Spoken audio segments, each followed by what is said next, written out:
나사렛 예수의 죽음은 세계사에 가장 유명하고 이 세상을 바뀌는 영향력 있는 죽음 중에 하나예요.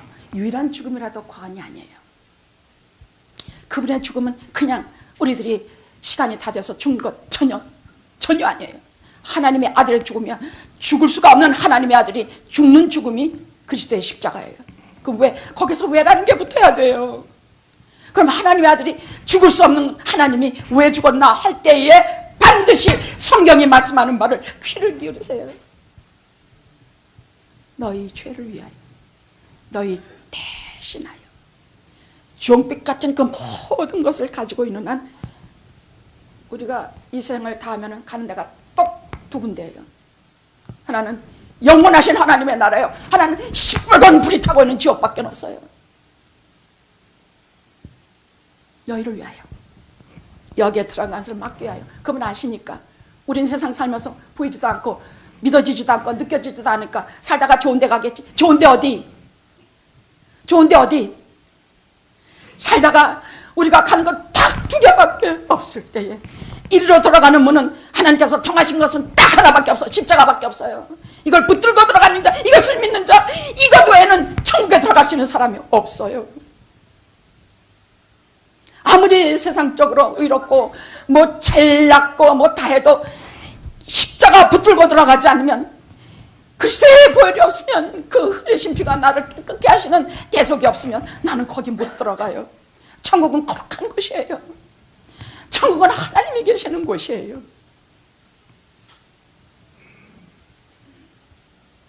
아무리 내가 99% 선하고 바르고 도덕적으로 살았다 해도 1%의 마음속에 있는 죄, 그 시꺼먼 덩어리는 곧장 그거 하나만 해도 지옥으로 떨어질 수밖에 없어요.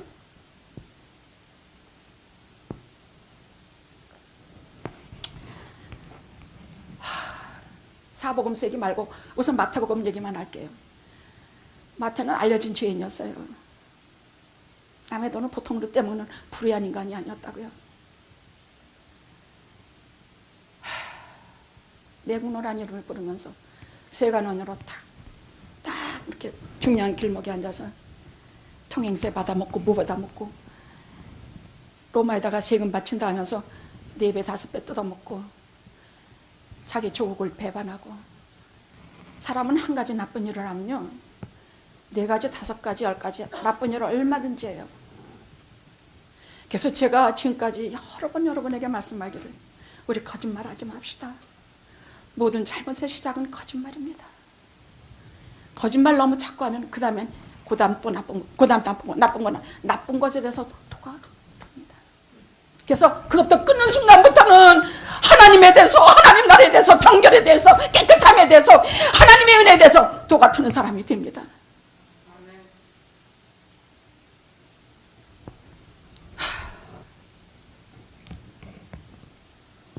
마태는요 세관에 앉아있다가 예수께서 그를 보시고, 성경에서 예수님께서 그를 보시고 하는 일은 꼭 저한테 오셨던 그 순간과 똑같아요. 보시고 그의 속을 다 보신 거예요. 그 사람의 아픔, 고독, 외로움, 돈을 아무리 긁어줘도 고독한 것. 그를 보시고 다른 말 안 하셨어. 나를 따르라. 나를 쫓으라 할 때 두 말 없이 따른 사람 중에는 빌립도 있어요. 빌립은 성실하고 하나님 앞에 끝까지 믿을 만한 충성했던 사람이 빌립이에요. 또 베드로도 그 즉시로 그물을 버려두고 쫓았어. 지금 우리가 열심히 돈을 버는 현장에 주님이 오셔서 다 버려두고 나를 쫓으라 하면 무슨 말일까? 직업은 그대로 갖고 있어야 돼요. 먹고 살아야 되니까. 그러나 내 속에 있는 내 정신, 내 영혼, 내 생활, 이 모든 의지, 이 모든 것을 다 바꿔서 이쪽 방향으로 세상을 향해서 달려가는 것을 전부 끊고 하나님을 향하여 달려가라는 말씀이에요. 어떤 경우에도 어떤 순간에도 다 버리고 나를 쫓으라 하실 때는 이 방향 다 버리고 이 방향으로 달려가야 돼요. 우리가 어차피 영원한 생명을 살아야 돼요. 지옥에서든지 하나님 나라에서 우리 살아야 돼. 죽음 다 끝나는 게 아니에요. 절대로 아니에요. 그러면 그날에 들어가려면 어쨌든 예수 그리스도가 말씀하신 이 말씀에, 하나님께서 수없이 기록하신 그 말씀에 정말 귀를 기울여야 돼요. 마태가 기록한 보통 예수님의 사건 쭉 하고 마태복음 25장, 26장, 27장까지 아주 숨가쁘게 긴박하게 아주 급한 것으로 예수 그리스도의 십자가 사건에 대해서 기록하고 있어요. 이것을 기록하기 위해서 복음서라가 기록이 돼요. 왜냐하면 십자가 사건은 하나님께서 성경에 가장 중앙에 놓아두신 것이 십자가이기 때문에 너무나 긴박하게 진행돼서 예수님이 너무나 갑자기 처형됐기 때문에 예수님의 몸에 그 당시에 시체에 바를 향유도 바를 짬이 없었어요. 그래서 제가 감사한 것은 예수님 그 순환의 시작 배신과 막 부인과 온갖 모함이 난무하는 가운데 한 여성이 옥합을 하나 값비싼 옥합을 하나 가지고 와서 예수님의 머리에 붓고 예수님에게 기름을 발라서 온 집안에 향기가 넘쳤대. 옆에 사람들이 아니 그 비싼 걸 어째서, 아니 이 여자는 내 장례를 위해서 기름을 붓는 것이다. 무슨 말이냐, 나는 너무나 급히 죽기 때문에, 처형당하기 때문에 아무도 내게 몰약이나 기름이나 이런 걸 받아줄 그런 것이 없다. 이 여자는 그것을 위해서 나를 장례를 치러주는 것이다. 얼마나 그 여성이 아름다운가. 와, 그 사건 하나만이 이 피비린내 나고 막 살육과 불의가 판을 친 이 속에서 그거 하나만이 얼마나 아름다운지 몰라요. 이 사건이 없었다면 난 인간도 싫고 이 세상이 싫어. 이 사건 하나 때문에 저는 사람들에 대해서 소망을 품고, 이 사건 때문에 저는 누구에게든지 소망을 품는 그런 사람이 됐어요.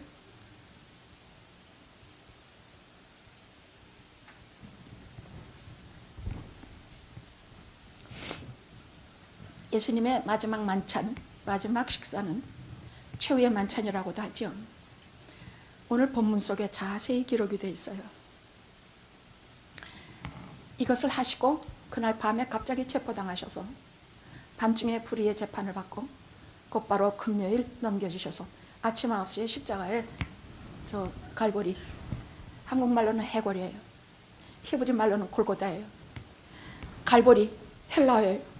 저 갈보리 골고다 해골의 골짜기에 예수님이 십자가가 서게 돼요. 아침 9시에 십자가에 박혀서 3시까지 그 무서운 고통을 겪으시면서 신음 한마디 내지르지 않으세요.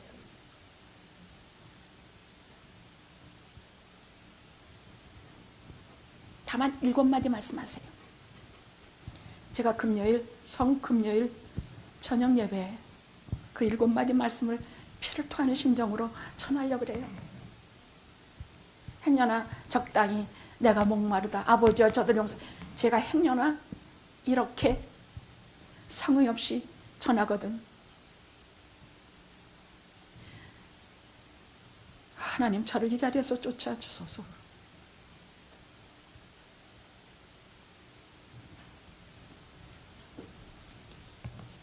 오늘 이 마지막 만찬 식사는 2가지의 주제로 나와요. 하나는 제자들의 배신과 제자들의 부인이에요. 그게 한 가지 주제예요. 예수님의 마지막 만찬은 제자들의 배신으로 너무너무 어렵죠. 너무너무 마음 아파. 그런데 또 하나는 거기에 딱 상응이 되는, 이것이 땅이라면 예수 그리스도의 이것은 나의 몸이다. 받아 마셔라. 이것은 너희를 위하여 흘리는 바 나의 피, 곧 옛 언약이 아니라 새 언약의 피다 하시는 말씀. 그래서 어디서든지 예수님만 계시면 우리는 반드시 살아요. 어디서든지 예수님 이름만 부르면 반드시 살아요. 아이고 아버지 어머니 부르지 말아요. 아이고 주님, 아이고 예수님 그렇게 부르세요.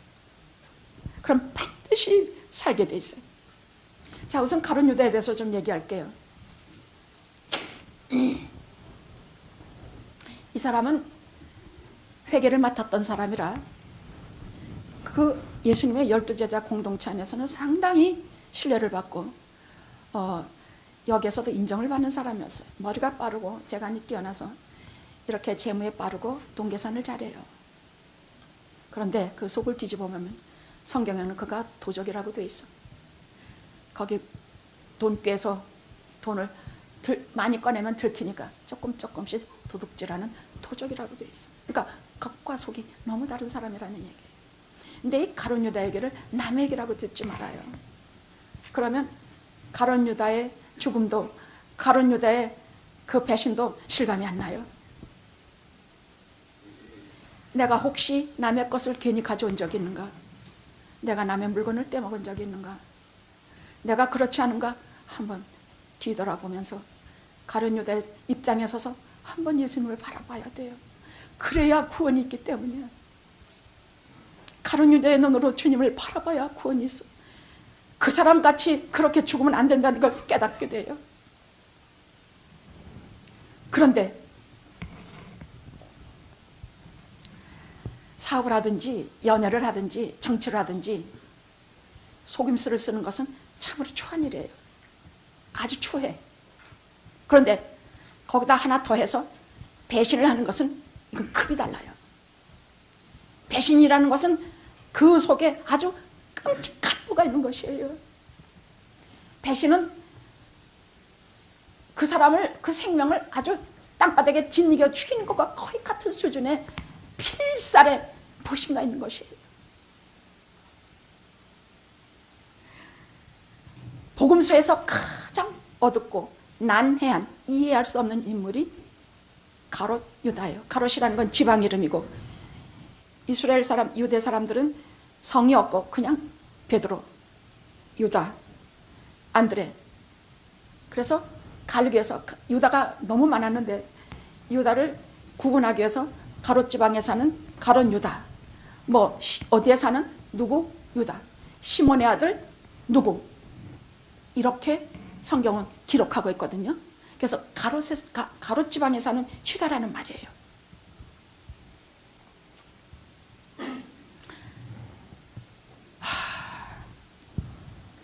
그는요,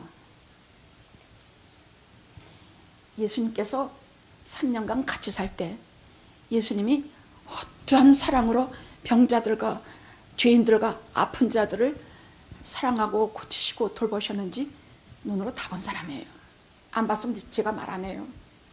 또 어떤 능력으로 바람을 잔잔케 하고 파도를 잔잔케 해서 이 세상의 모든 우주 질서를 그 손에게 잡고 있는가 눈으로 직접 본 사람이야. 갈려신 그분의 눈빛과 그분의 음성을 친히 들은 사람.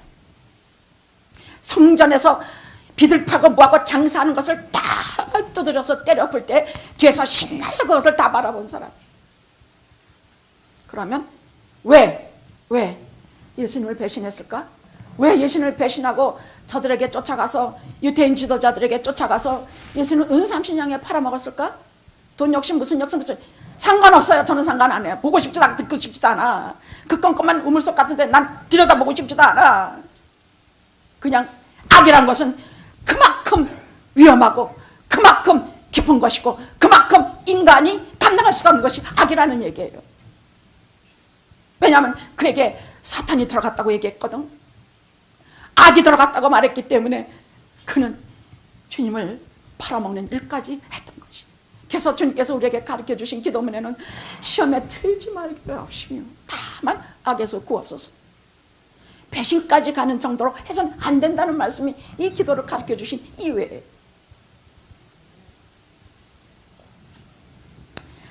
그런데 저는요, 가룟 유다가 예수님 성만찬에 있었나 없었나 막 뒤져봤어. 막 뒤져보고 여기 보고 저기 봤더니 가룟 유다는 끝까지 예수님의 만찬에 마지막 새 같이 있었더라고. 같이 있었다면 예수님의 피와 살을 저가 먹고 마셨을 거예요. 근데 그 문제는 뭐냐? 모두 제자 12이 다 그 피아사를 먹고도 그날 밤에 다 도망가 버렸어. 예수님 혼자 두고 다 도망가 버렸어. 베드로는 예수님 모른다 하고, 나 저런 사람 하나도 몰라. 난 저런 사람 모른다니까. 내가 저런 사람을 저주하고 욕하면서, 예수님을 저주하고 욕하면서 예수님을 모른다 했어요. 그럼 예수님은 그 마지막 식사 자리에서 뭐라고 말씀하셨냐? 이 중에 너희 중에 하나가 나를 팔리라. 그가 누군데요? 예수님, 그 누구예요? 쟤예요? 베드로예요? 요한이에요? 우리 같은 그러지 않겠습니까? 아니야, 제자들이 저마다 주여 나입니까? 난 아니지요. 나예요? 왜? 예수님이 십자가 죽음을 몇 번씩이나 말씀하시니까 이제 자기들도 위험이 닥쳤다는 걸 알아. 그럼 지네들도 예수님을 배반할 가능성이 몇 프로라도 있다는 것을 알기 때문이야. 인간들은 본질적으로 죄인이고, 인간들은 누구도 나 자신 믿지 말아요. 누구도 나 자신이 무슨 뭐 내가 설마 예수님을 팔아먹으랴, 내가 뭐 설마 뭐 교인들 팔아먹으랴, 목사님 모른다랴. 제가 한번 생각해 봤어요. 제가 어디 가서 예를 들어 잡혀갔다 칩시다. 근데 우리 교인이 와서 증인으로 쓰는데 난 저 사람, 저런 사람 몰라요. 내가 저 사람 어떻게 알아요? 난 절대 몰라요.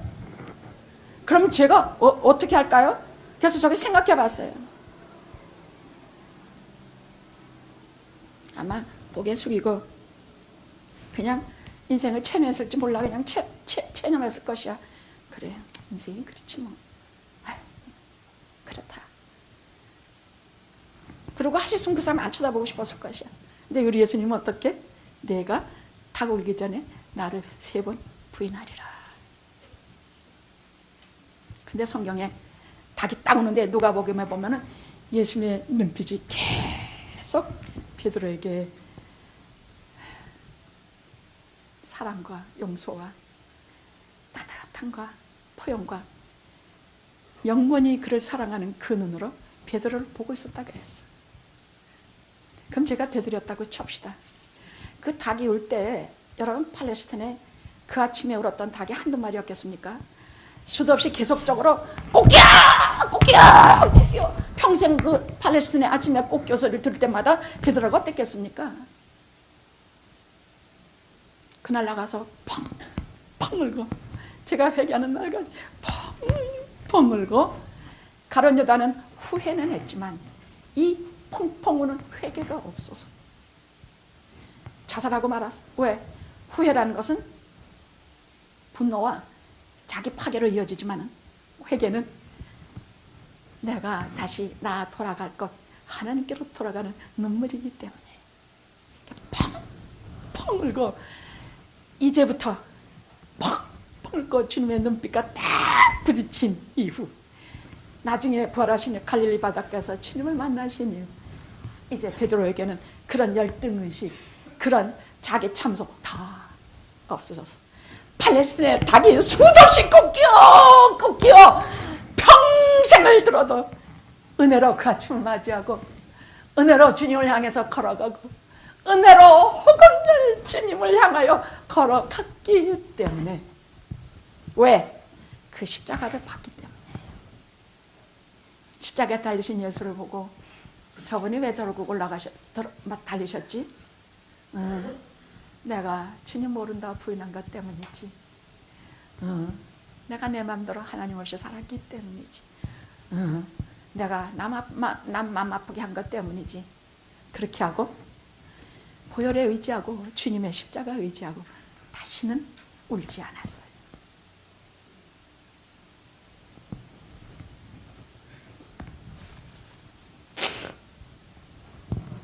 어떤 죄인 괴수라도 주님의 식탁에, 이 성찬의 식탁에 같이 앉으면 반드시 소망이 있으니 자살하거나 절망하거나 유다처럼 배가 터져 죽는 참혹한 일을 겪지 않으시기를 예수 그리스도의 십자가 이름으로 간구합니다. 절대로 단념하지 마시고, 절대로 죄지지 마시고, 절대로 내 잘못 때문에 후회하면서 자기를 파괴하지 마시고, 회개로 다시 주 예수 그리스도 앞으로 돌아가시는 은혜를 반드시 누리시기를 바랍니다.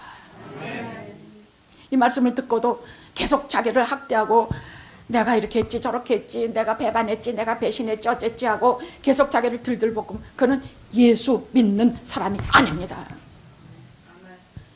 예수께서 나를 용서하셨지, 예수께서 나와 같이 계시지, 그 식탁에 나를 앉혀주셨지, 내가 비록 그 다른 기맥힌 예수를 팔아먹는 짓을 했더라도 나를 용서하시리라 하시는 소망을 품고 나가시면 됩니다. 아셨죠? 할렐루야 할렐루야 할렐루야 할렐루야. 근데 왜 그걸 그렇게 안 믿을까? 왜 미투 때문에 고발당하고 못하고 죽을까? 물론 세상에서 수치당하지, 할 수 없어. 자기가 수치. 그러니까 형벌은 우리가 징역 몇 년은 받아요. 그렇지만 내 영혼은 하나님 앞에서 자유로워져. 어디 가도 떳떳하고 사형당해도 떳떳하고 뭐 자살 같은 거 안 해도 나는 떳떳해. 아셨죠? 응? 우리가 세상에서 정죄 안 당하고 하나님의 존전에 하나님의 자녀로 살아갈 길은 예수 그리스도의 부혈의 십자가 그것뿐입니다. 이제 성찬식 얘기를 좀 하겠습니다. 예수님의 마지막 식사는 성찬이에요. 성찬을 하셨어요.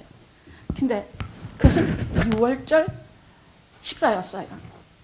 예수님이 마지막 하신 식사는 6월절 식사예요. 우리가 추석이면은 송편이라든지 토랑국이라든지 이런 걸 먹는 것처럼 저들은 6월절이면 반드시 먹는 게 있었어요. 쓴나물과, 쓴나물은 광야에서 고생하던 때를 기억하고, 또 누룩이 없는 빵, 그때 그런 거 할 새가 없어서 출애굽을 할 때는 너무 급해서 그냥 밀가루 반쪽 막 해가지고 떠났으니까, 또 어린 양, 고기 이런 것을 저들이 먹게 하셨어요. 하나님께서 그것을 음식을 먹으면서 6월절을 기억하라 그렇게 말씀하셨기 때문이에요. 그럼 6월절이 뭐냐? 이 백성들이 430년간 노예로 살면서 출애굽, 이제 애굽을 벗어나는 노예 생활을 벗어날 때에 바로가 왜 놔줘요? 그 장정만 60만이면 200만이라는 노예들을 왜 놔줍니까? 안 놔줘요. 그러니까 하나님께서 재앙을 10가지를 퍼부으셨어요. 마지막 재앙이 그 유명한 장자가 죽는 재앙이었어요. 근데 거기에는 이스라엘이건 애굽이건 누구를 막론하고 내가 그날 애굽 가운데 들어가리니 거기에서 모든 장자 첫 새끼 내가 다 치리라. 그러면 이스라엘은 어떻게 해요? 하나님의 자녀는 어떻게 해요? 어떻게 해요? 그들도 다 죽여요? 아니에요. 그래서 하나님께서 모세를 일러서 뭐라고 했느냐? 너희들이 각 문지방에 어린 양을 잡아서 그 피를 문지방과 문설 쪽에 다 피를 칠해라. 빨갛게 칠해라. 그러면 얘가 애굽으로 들어가서 모든 장자를 칠 때에 피가 있는 집은 내가 넘어가리라. 이게 예수 그리스도의 보혈의 사건이야. 예수님이 피 흘리신 그 보혈의 사건이야. 이것을 보고 믿는 자마다 뱀 새끼가 쳐들어와도 뱀을 안 쳐다보고 장대 높이 달린 그 노뱀을 쳐다보는 자마다, 이 피를 바른 자마다 예수 그리스도의 보혈을 우리 집에 칠하고 내 몸에 칠하고 내 죄 많은 입에 칠하고 내 역에 칠한 자마다 내가 죄를 말하지 않고 형벌을 말하지 않고 벌하지 않고 죽음으로 들어가지 않고 넘어가리라, 이 뜻이에요. 알았죠? 알아듣기 쉽죠? 이거예요. 보혈의 의미는 이런 것이에요. 예수 그리스도의 보혈을 마치 그때 치러놓으면 하나님의 죽음의 사자가 넘어가듯이 우리가 죽음을 넘어 그리스도의 보혈을 치르고 있으면, 예수 그리스도의 붉은 줄을 내리고 있으면, 노뱀을 쳐다보고 있으면 내가 죽음이 넘어가서 영원한 세계를 얻게 되리라 하는 약속이에요. 이건 하나님과 아들의 약속이야. 우린 잘 몰라. 근데 그건 믿기만 하면, 우리는 그냥 믿기만 하면 돼요. 아셨죠? 그거 따질 것도 없어. 왜 십자가입니까? 따질 거 없어요. 그건 하나님과 아들의 약속이니까. 우리는 그냥 이렇게 칠한 피를 칠하고 있으면 돼. 그럼 넘어가. 죽음이 넘어가. 우리는 그냥 노뱀 쳐다보고 있으면 돼. 그럼 우리는 병에서 일어나. 이것이 예수 십자가의 의미예요. 아멘. 인간의 생명이 어디 있습니까? 간, 심장, 머리. 어떻게 하세요? 레위기 17장 11절에 육체의 생명은 피에 있으며 피를 뿌려 죄를 속할지니라. 그래서 기독교는 피의 종교예요. 피 없이는 죄사함이 없어요. 피 흘림이 없이는 절대로 죄사함이 없어요. 그래서 구약에는 짐승을 죽여서 내대자신 그 짐승이 죽는 걸로 치부해 주셨고, 신약에서는 예수 그리스도의 보혈로 그 피가 내 죄를 사해 주신 것으로 치부해 주신 것이에요. 피 흘림이 없이는 내 죄 사함이 없기 때문이에요. 생명은 피에 있어요. 그래서 기독교는 피의 종교예요. 생명의 종교예요. 영원히 사는 종교예요. 나는 기독교 믿게 된 것을 참으로 감사해요. 몰랐을 때는 교회 가는 것도 귀찮고, 왜 엄마 아빠가 다 목사님이 돼가지고 나는 이렇게 뭐 꼼짝도 못하고 교회 맨날 가야 되며, 뭐 어디 가서 뭐 이래도 못하고 말끝마다 목사 딸이 어쩌고 이딴 비난만 듣고 살아야 되는가. 아니요, 또 감사하고 또 감사해요. 하나님의 자녀가 된 것을 감사해요. 마지막 상만찬에서 뭐라고 말씀하셨느냐? 떡을 떼서 그 누룩이 없는 떡을 떼면서 이것을 받아 마셔라. 이것은 내 몸이다. 이제 조금 있으면 십자가에서 찢기실 몸이야. 이것을 받아 마시라. 이것은 많은 사람을 위하여 흘리는 바 나의 피, 곧 언약의 피니라. 이 언약의 피라는 것은 우리가 상식적으로 좀 하셔야 돼요. 왜냐하면 주님께서 친히 이것을 보고 그렇게 말씀하셨기 때문이에요. 이 언약은요, 출애굽기 24장에 이스라엘이 광야로 들어가서 1년 만에 시내산에 머물면서 하나님께서 그 백성들을, 그 모세를 불러서 십계명도 주고 율례도 주고 못도 주고 그 백성을 그 도덕적으로나 신앙적으로나 이 땅에 유가 없는 그 민족을 만드셨어요.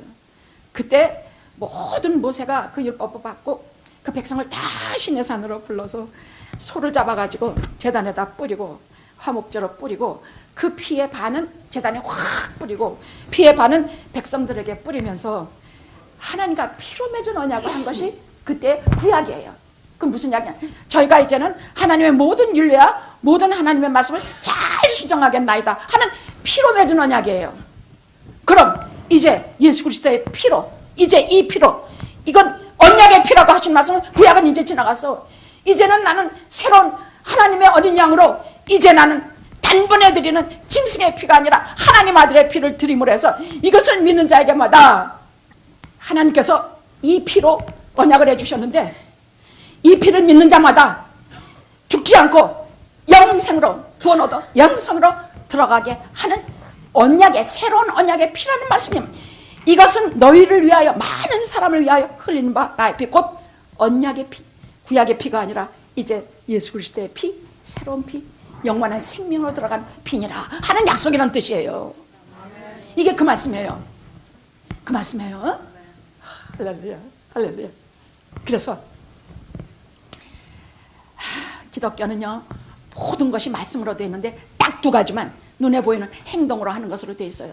세례와 성찬이에요. 세례는 뭐냐? 이렇게 물속에 확 들어갈 때 내가 옛사람은 죽고 일어날 때 새 사람으로 사는 것이에요. 즉 예수 그리스도와 죽고 사는 것이 연합한다는 뜻이에요. 예수님과 죽든지 살든지 연합한다는 뜻이에요. 세례는 그 뜻이에요. 성찬은 거기에서 한 걸음 더 나아가서 예수님과 죽고 예수님과 같이 살고, 예수님이 죽으실 때 나는 내 죄는 다 죽고 예수님이 다시 부활하실 때 나도 부활해. 그런데 여기는 하나 더 있어요. 이것은 이 예수 그리스도의 상징이 되는 예수님의 살과 예수님의 피를 내가 먹고 그 예수님의 피를 상징하는 포도주를 먹으면 몇 가지 설이 있어요. 이것이 그대로 들어가서 예수님의 살과 피가 들어가서 내가 예수님의 살과 피를 먹는 것이 들어온다는 거지만 이건 영적인 의미예요. 예수 그리스도의 바로 살과 피가 내 속에 뜻은 같아요. 아무리 영적인 거라 해도 예수님의 살과 피를 내가 상징하는 포도주와 떡을 먹으면서 예수님과 하나로 연합해. 이제는 예수 함께 살고 예수 함께 죽고, 이제는 예수님이 살리시면서 살고 예수님이 영생 주시면서 살고 하나로 연합하는 것이야. 예수 그리스도 세례를 통해서 연합하고 예수 그리스도와 이것을 통해서 그리스도 예수 안에서 내가 살과 피를 같이 나눠 먹어서 나는 어디 가도 누가 알아도 저 사람은 예수님의 살과 피가 저 사람 속에 있네. 예수님이 저 속에 살아계시네. 예수님이 내 안에 있네. 이런 사람이 된다는 약속이 이것입니다. 아셨죠? 할렐루야! 할렐루야! 이거 먹고 그냥 먹지 말아요. 예수님이 내 속에 계시는구나. 내 속에 들어오신가. 예수님의 피? 포도주를 마시면서 예수님께서 친히 그 거룩하신 보혈을 내 혈관 속에 한 방울만 떨어뜨려도 나는 거룩해지는구나. 이제 나는 그리스도와 함께 살고 그리스도와 함께 죽는구나.